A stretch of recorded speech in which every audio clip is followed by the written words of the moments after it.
Yeah. So Scott O'Sullivan, Writer Justice, O'Sullivan Law Firm, Yeah. all the things Okay.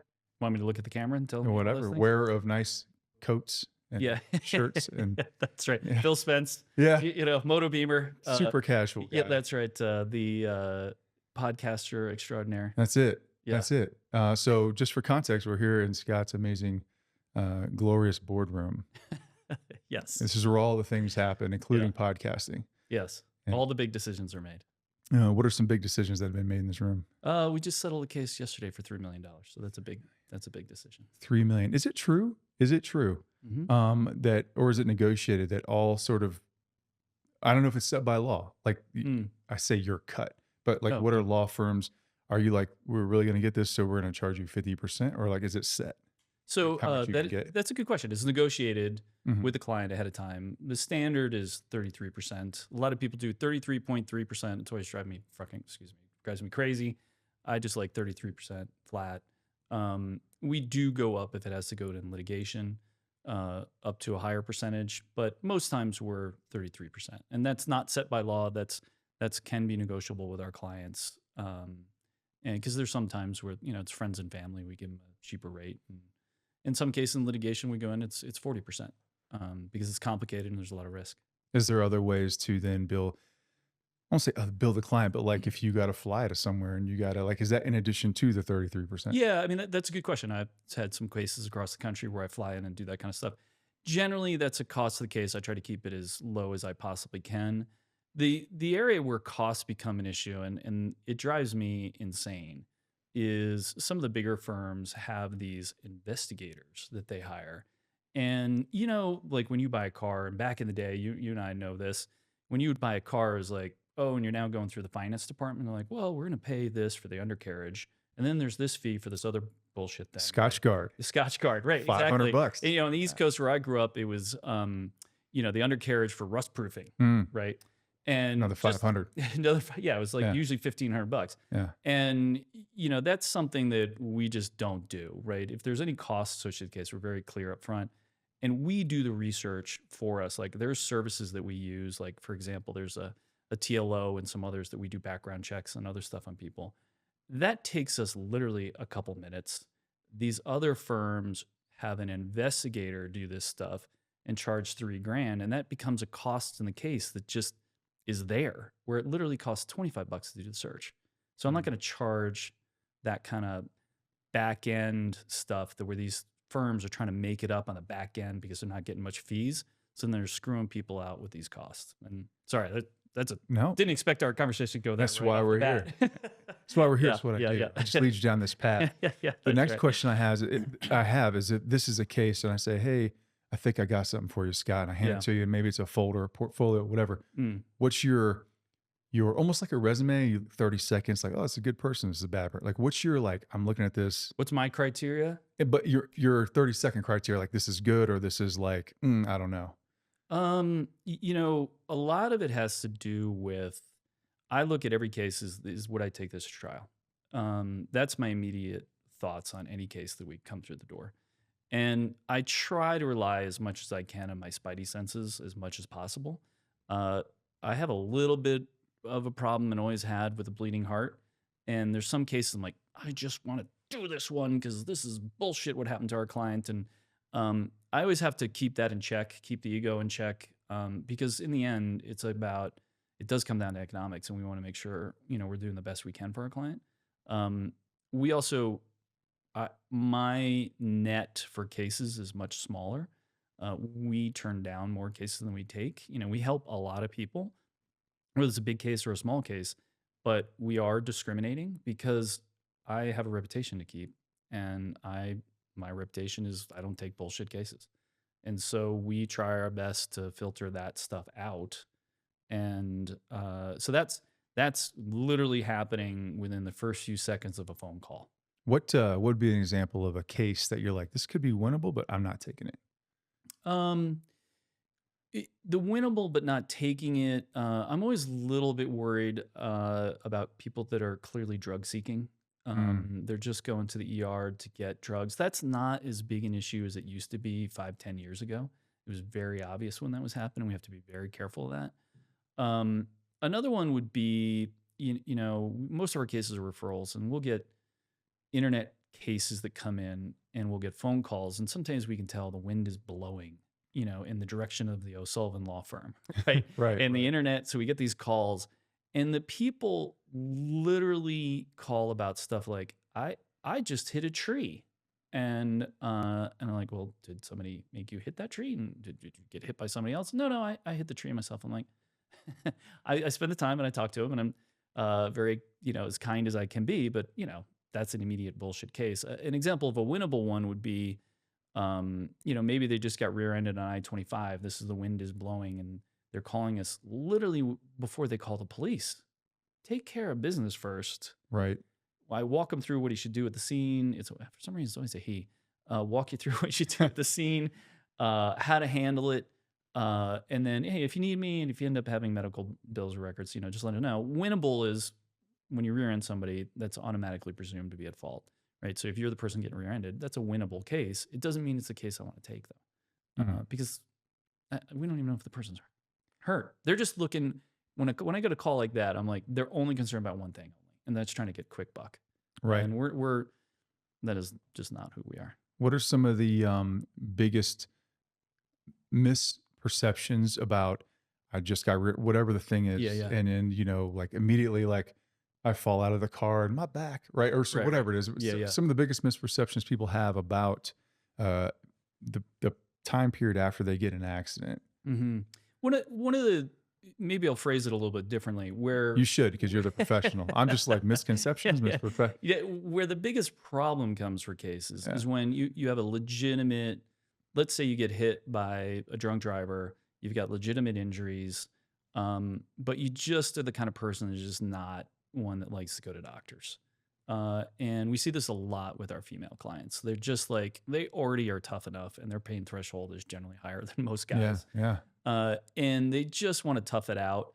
And this is when we have to tell them, like, look, now's the time to take care of yourself. Your job is to go get care, get treatment.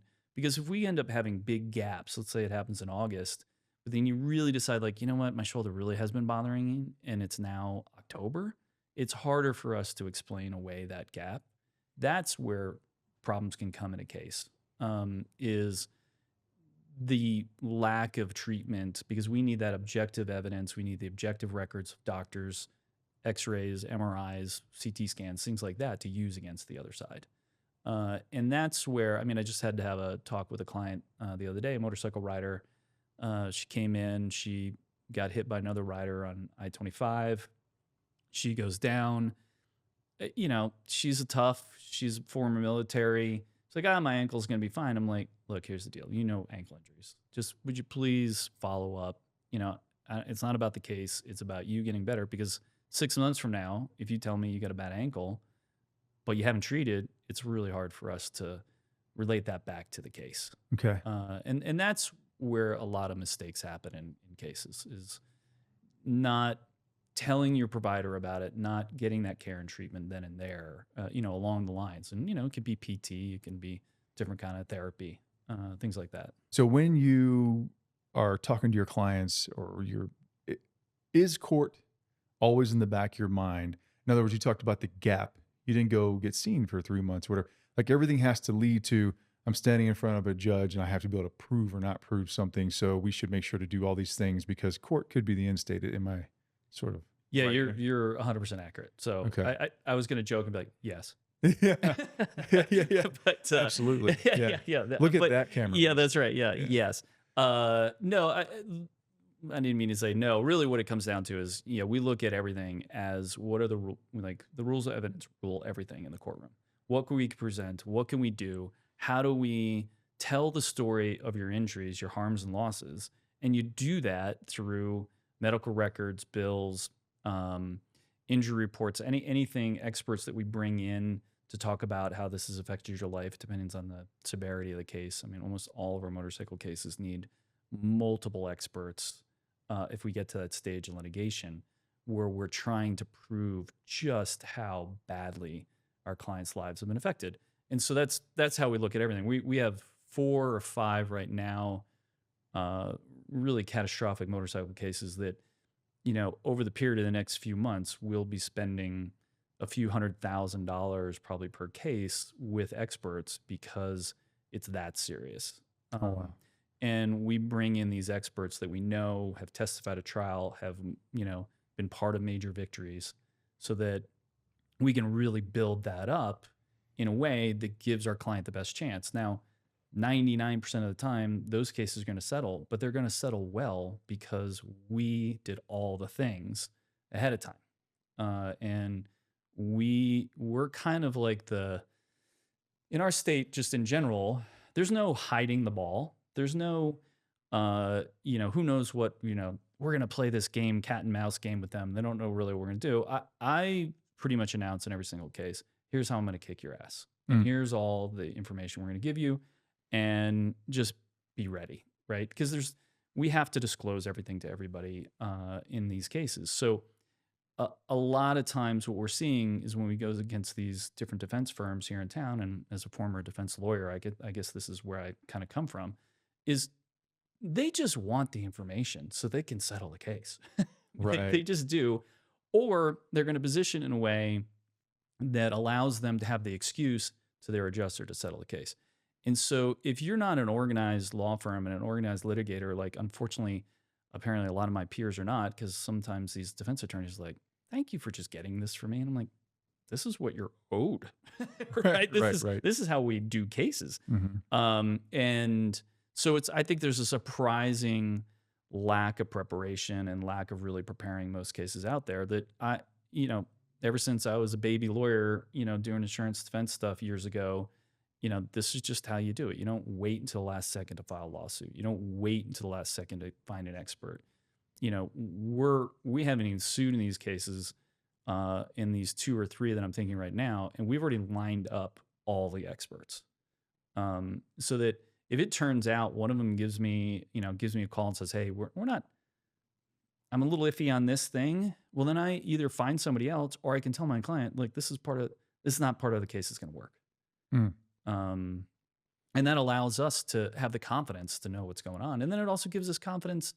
I've already laid everything out, and we start using, we do a lot of focus group stuff, because we learn things with that, that we don't think of. We're super in the weeds on stuff, but these focus group people help us kind of figure out. And shocking the things that they think of, it's that we wouldn't even consider.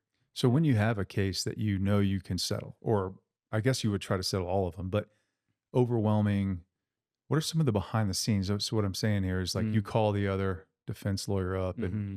I imagine it's like a mafia kind of like, you're a nice guy. I want to do you a favor.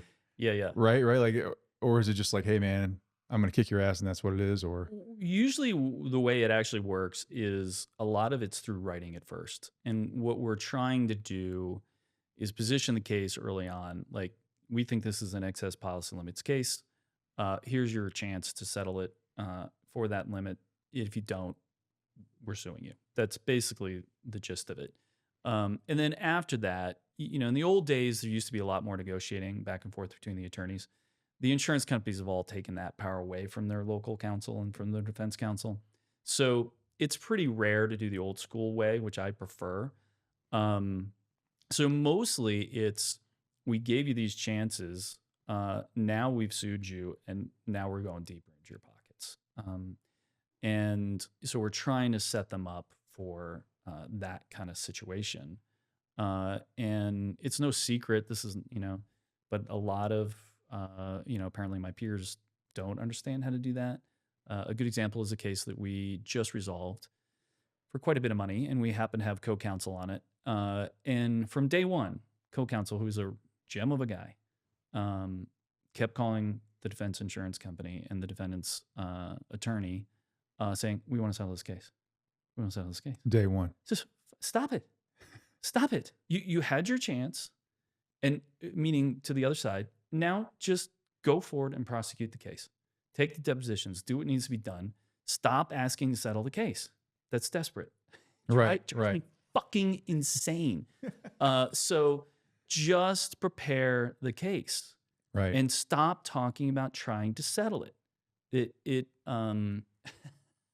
is no bigger sign of weakness than that.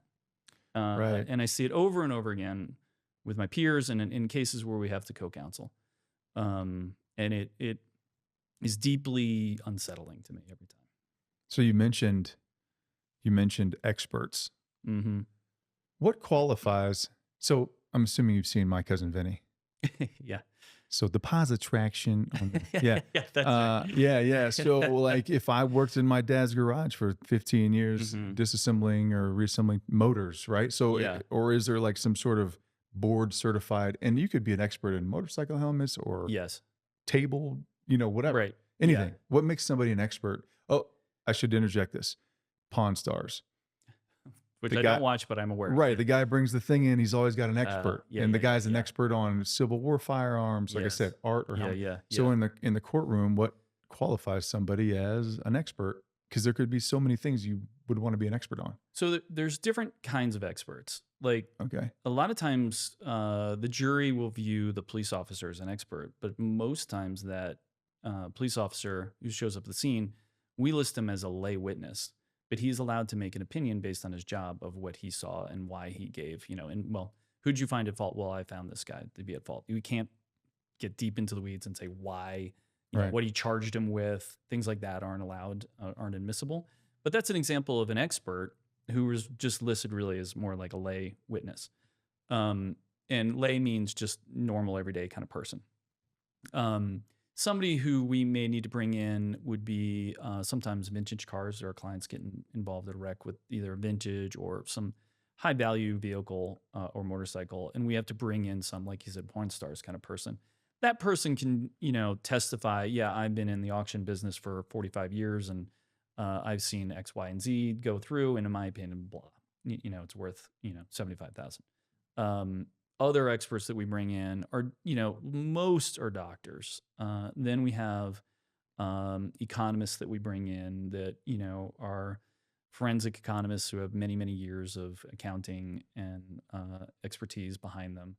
Others are engineers that we bring in that are also, certified, they have a degree in engineering and they've been doing it for years, another kind of level. And then, a lot of board certified docs. Sometimes, physical therapists, PAs, they all can offer their opinion within their field in which they're in, if we Hmm. have to call somebody like that. And you have to get deep into the weeds. You lay a foundation for who they are when you're in trial and what their experience is. And so that they then get accepted in their field in that area of expertise. The judge usually says yes. And then from there, they're allowed to opine on, whatever you got them there for. I was just going to ask you if you had any aspirations to be a judge, but I'll wait and hold that. No, never. Never? Yeah, Never? it's easy. Why is that? I think it's a really interesting position. I think it's very lonely. I've known a few judges over the years, and you're not allowed to really have you're not allowed to have any ex parte communications, means outside communications with counsel. So it's really hard to develop those friendships that you didn't already have going forward. And so they're sort of isolated in their chambers with their clerks. They are very limited in their, they become a government employee. So then you're kind of stuck with whatever that schedule. Yeah, you just made the face, right? Yeah, So yeah. they're kind of stuck with the schedule and Yeah. yeah, and then you'd have to deal with, lawyers all fucking day long. That'd be Yeah. terrible. Yeah. Nobody wants that. Nobody wants that. Nobody wants that. Yeah. So you did mention doctors. You do a Yes. lot of doctors. Mm-hmm. I'm going to ask you a straightforward question. Mm. What do you think about chiropractors that call themselves doctors? I I mean, they are. I mean, you're a doctor, Juris Doctorate. yeah, doctor. I think they fall into a unique position of being one of the rare treaters that, other than maybe physical therapists, excuse me, or massage therapists, who palpate, and that means they got hands on actually people, so they can really actually feel whatever biofeedback is happening, spasms, and different modalities that they can add that I think really do help people. I've seen chiropractors. I have chiropractors that are friends. Sorry, guys, I'm not a fan of you testifying at trial. That was going to be my question because I love Yeah. going to the chiropractor and, Yeah. I kind of joked with it, but Mm-hmm. would they call a chiropractor as a doctor expert witness on, I don't know, a spine issue? I don't know. Yeah. So the answer is yes, and I've done it. over the years, and it usually ends up being these kind of smaller, lower impact cases, and they're helping. Where it becomes a problem for people is you go and see maybe somebody to oh, go see go see this chiropractor. And this could be true of any injury clinic that are out there. And is they if they're really good and they're passionate about what they do, they're there to help you, and they also know their limitations, just like any doc. Meaning, well, I've seen you now 6 or 7 times, and we're not getting better. So the next thing is you really need an MRI. But if you go to one of these kind of groups that just see you as a dollar amount, see you as, oh, it's a car case. I'm going to see this person for at least $5,000. That becomes the problem because you're not only getting better, and now it's 6 months later. You had no MRI, you've had no CAT scan, no and anything else to actually give me a better objective diagnosis. Um, then that's where it becomes a problem. I think they absolutely are legitimate, and in Colorado, you can see anybody you want. You can see acupuncture, chiropractic, different types of massage and other kind of therapies. We've had all those kind of people testify for us over the years, but in the end, I think juries see somebody with an MD after their name as having a little bit more authority. I think it just depends on the jury, but yeah.